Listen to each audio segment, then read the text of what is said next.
Baton ഉപയോഗിച്ച് ലൈംഗികമായി ആക്രമിച്ചു. ചിലപ്പോൾ സെൻസിറ്റീവ് ഏരിയകളിൽ ഇലക്ട്രിക് തോക്കുകൾ ഉപയോഗിച്ച് ആക്രമിച്ചു. മുഖത്തും സ്വകാര്യ ഭാഗങ്ങളിലും കുരുമുളക് സ്പ്രേ തളിച്ചു. ക്രൂരമായി അടിച്ചു. മോശം വാക്കുകൾ കൊണ്ട് ശപിച്ചു. പട്ടിണി കിട്ടു. നായ്ക്കളെ വിട്ട് കടുപ്പിച്ചു.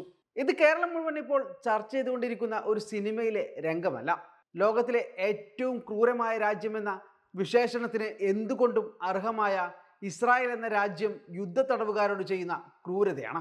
കഴിഞ്ഞ വർഷം ഗസയിൽ നിന്ന് ഇസ്രായേൽ സൈന്യം നിരവധി മനുഷ്യരെയാണ് തട്ടിക്കൊണ്ടുപോയത്. ഇവരിൽ മിക്കവരും ഒരു കുറ്റവും ചെയ്യാത്തവരായിരുന്നു. എന്നാൽ ഇവർക്ക് ഇസ്രായേൽ ജയിലുകളിൽ നേരിടേണ്ടി വന്നത് അങ്ങേയറ്റം ക്രൂരത നിറഞ്ഞ പീഡനങ്ങളാണ്. അത്തരത്തിലൊരാളാണ് ഖാൻ യൂണിസിലെ നാസർ ആശുപത്രിയിലെ പ്രശസ്ത പലസ്തീൻ സർജനായ ഡോക്ടർ ഖാലിദ് അൽസർ. കുപ്രസിദ്ധമായ സ്ഡേറ്റ് ഈമാനിലും പിന്നീട് ഓഫർ ജയിലിലും മാസങ്ങളോളം തടവിലാക്കപ്പെട്ട് അടുത്തിടെ അദ്ദേഹം മോചിതനായി. അദ്ദേഹം വിവരിച്ച ഇസ്രായേൽ തടവറകളിലെ നൊമ്പരപ്പെടുത്തുന്ന ക്രൂരതയാണ് അല്പം മുമ്പ് പറഞ്ഞത്. 7 മാസത്തോളമാണ് ഖാലിദ് അൽസർ ഇസ്രായേൽ തടങ്കലിൽ കഴിഞ്ഞത്. ഈ സമയത്ത് തന്നെ മർദ്ദിക്കുകയും അപമാനിക്കുകയും വൈദ്യ ചികിത്സ നിഷേധിക്കുകയും പീഡിപ്പിക്കുകയും ചെയ്തുവെന്ന് അദ്ദേഹം പറയുന്നു. തന്നോടൊപ്പം നിരവധി പേർ ഉണ്ടായിരുന്നെന്നും അവരെല്ലാം ഈ പീഡനത്തിന് ഇരയായെന്നും അദ്ദേഹം പറയുന്നുണ്ട്.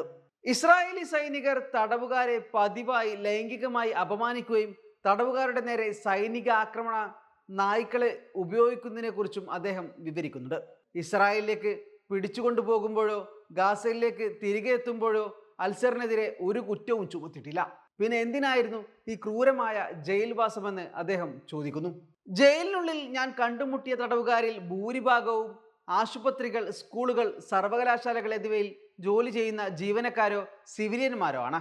ആരോഗ്യ പ്രവർത്തകർ എന്ന നിലയിൽ ഞങ്ങൾക്ക് ആർക്കെതിരെയും ഒരു അജണ്ടയുമില്ല. ഞങ്ങൾ വൈദ്യസഹായം നൽകുക മാത്രമാണ് ചെയ്തത്. എന്നിട്ടും ഞങ്ങൾ അങ്ങേയറ്റം ആക്രമിക്കപ്പെട്ടു എന്ന് അദ്ദേഹം പറയുന്നു. ഗാസ വെടിനിർത്തലിന്റെ പശ്ചാത്തലത്തിൽ മോചിപ്പിക്കപ്പെട്ട 2000-ഓളം പലസ്തീനികളുടെ കൂട്ടത്തിൽ ഉൾപ്പെട്ടാണ് ഡോക്ടർ ഖാലിദ് അൽസർ ഗസയിലേക്ക് തിരിച്ചെത്തിയത്.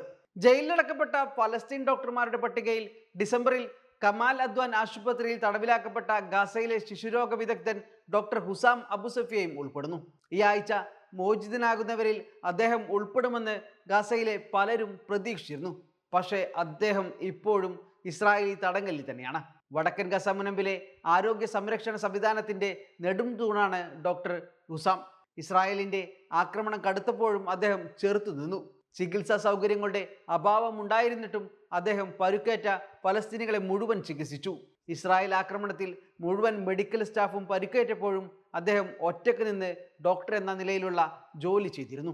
അദ്ദേഹത്തെ പിന്നീട് സയനിസ്റ്റ് സൈന്യം പിടിച്ചുകൊണ്ടുപോവുകയായിരുന്നു. അവർ ഞങ്ങളോട് കെട്ടിടത്തിന്റെ പുറത്തേക്ക് പോകാൻ ആവശ്യപ്പെട്ടു. ഞങ്ങളുടെ വസ്ത്രങ്ങൾ അയക്കാൻ ആവശ്യപ്പെട്ടു. അവർ ഞങ്ങളെ നഗ്നരാക്കി കൊണ്ടുവന്നു. പ്ലാസ്റ്റിക് ടൈകൾ കൊണ്ട് പിന്നിൽ നിന്ന് കൈകൾ ബന്ധിച്ചു. ഞങ്ങളുടെ കണങ്കാലിൽ പ്ലാസ്റ്റിക് ഇട്ടു. കണ്ണുകൾ മൂടിക്കെട്ടി. സൈനികരുടെ തുടർച്ചയായ ചോദ്യം ചെയ്യലിന് വിധേയമായി. സിവിലിയൻ കെട്ടിടത്തിലെ ആശുപത്രിക്ക് സമീപം 5 ദിവസത്തേക്ക് അവർ ഞങ്ങളെ ചോദ്യം ചെയ്തു. ആ സമയത്ത് അവർ നിരവധി ചോദ്യങ്ങൾ ചോദിച്ചു. അവയെല്ലാം തങ്ങളുടെ ജോലിയുമായി ബന്ധപ്പെട്ടതാണ്. അവർക്ക് ഞങ്ങളെക്കുറിച്ച് ഒന്നും അറിയില്ലായിരുന്നു. ഖാലിദിനെ അറിയില്ലായിരുന്നു. അവർ 2 ചോദ്യങ്ങൾ മാത്രമേ ചോദിച്ചുള്ളൂ. നാസർ ആശുപത്രിയിലെ ജനറൽ സർജൻ എന്ന നിലയിലുള്ള എൻ്റെ ജോലിയെക്കുറിച്ചും യുദ്ധകാലത്ത് ആശുപത്രിക്കുള്ളിൽ ഞങ്ങൾ എന്താണ് ചെയ്തതെന്നും അവർ ചോദിച്ചുകൊണ്ടേയിരുന്നു. അതിനുശേഷം അവർ ജയിലിലേക്ക് കൊണ്ടുപോകാൻ തീരുമാനിച്ച ഒരേ ഒരു ചോദ്യമാണിത്. ഡോക്ടർ ഖാലിദ് അൽസറും മോചിപ്പിക്കപ്പെട്ട മറ്റൊരു ആരോഗ്യ പ്രവർത്തകനും പറയുന്നു. പിടിച്ചുകൊണ്ടുപോയി 2 മാസത്തിന് ശേഷമാണ് അവർ എന്നെ ഒരു കോടതിയിൽ എത്തിക്കുന്നത്. പിന്നിൽ നിന്ന് കൈകൾ ബന്ധിച്ചു. എൻ്റെ മുഖം മൂടി അവർ എന്നെ കസേരയിലിരുത്തി. ശേഷം കണ്ണിലെ കെട്ടയച്ചു. അപ്പോൾ മുൻപിൽ ഒരു ഫോണിൽ ഒരു വീഡിയോ കോൾ കണ്ട് ഞാൻ അത്ഭുതപ്പെട്ടു. ആരോ എന്നോട്, നീ ഇപ്പോൾ ഒരു കോടതിയിലാണ്, നിന്നെ ഒരു തീവ്രവാദിയായി ചുമത്തിയിരിക്കുന്നു, യുദ്ധം അവസാനിക്കുന്നതുവരെ ജയിലിനുള്ളിൽ ഇരിക്കണമെന്ന് മുൻകൂർ അറിയിപ്പില്ലാതെ പറഞ്ഞു. എന്നോട് സംസാരിച്ചിരുന്ന ആളോട് ഞാൻ നിയമപരമായി കൂടിയാലോചന നടത്തിയിട്ടില്ലെന്നും ഒരു അഭിഭാഷകനെ വിളിക്കാൻ എനിക്ക് അവസരം തരണമെന്നും വാദിച്ചു. പക്ഷേ സംസാരിക്കുന്ന എന്തും അവർ അവഗണിക്കുകയായിരുന്നു. പിന്നീട് എനിക്ക് മനസ്സിലായി അതൊരു വ്യാജ കോടതിയാണെന്ന്. ലോകരാജ്യങ്ങളെ കബളിപ്പിക്കാൻ വേണ്ടിയുള്ള ഒരു കോടതി. ഡോക്ടർ ഖാലിദ് അൽസർ തൻ്റെ അനുഭവം പങ്കുവെക്കുന്നു. ഡോക്ടർ മുഹമ്മദ് ഷഹാദ, ഡോക്ടർ ബെയിൽ അബ്ദുൽ ഹാദി, ഡോക്ടർ ഇയാസ് അൽബർഷ് തുടങ്ങിയ ഡോക്ടർമാരെ ഓഫർ ജയിലിൽ വെച്ച് കണ്ടിരുന്നതായും അദ്ദേഹം വ്യക്തമാക്കി. ഓഫർ മിലിറ്ററിയിൽ മരിച്ച നിലയിൽ കണ്ടെത്തിയ പ്രശസ്ത ഡോക്ടറുടെ ബന്ധുവാണ് ഡോക്ടർ ഇയാസ് അൽ ബർഷ്. അദ്ദേഹത്തെയും ഡോക്ടർ മുഹമ്മദ് ഷഹാദെയും ഇസ്രായേൽ പിന്നീട് വിട്ടയച്ചിരുന്നു. ജയിലിനുള്ളിൽ ഇപ്പോഴും ധാരാളം മെഡിക്കൽ സ്റ്റാഫുകളുണ്ട്. അവരെ ഉടൻ മോചിപ്പിക്കുന്നതിനായി ഞങ്ങൾ കാത്തിരിക്കുകയാണെന്നും ഡോക്ടർ ഖാലിദ് അൽസർ പ്രതീക്ഷ പങ്കുവെക്കുന്നു. ഒരു അപേക്ഷ കൂടി അദ്ദേഹം അന്താരാഷ്ട്ര സമൂഹത്തിന് മുന്നിലേക്ക് വെക്കുന്നുണ്ട്. ദയവായി എൻ്റെ സഹപ്രവർത്തകരെയും യാതൊരു കുറ്റവും ചുമത്താതെ ഇപ്പോഴും തടങ്കലിൽ വെച്ചിരിക്കുന്ന മറ്റുള്ളവരെയും മോചിപ്പിക്കാൻ ശ്രമിക്കുക.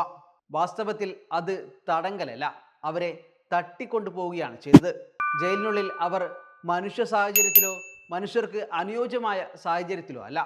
അതിനാൽ ദയവായി എത്രയും വേഗം അവരെയെല്ലാം സ്വതന്ത്രരാക്കാൻ ശ്രമിക്കുക.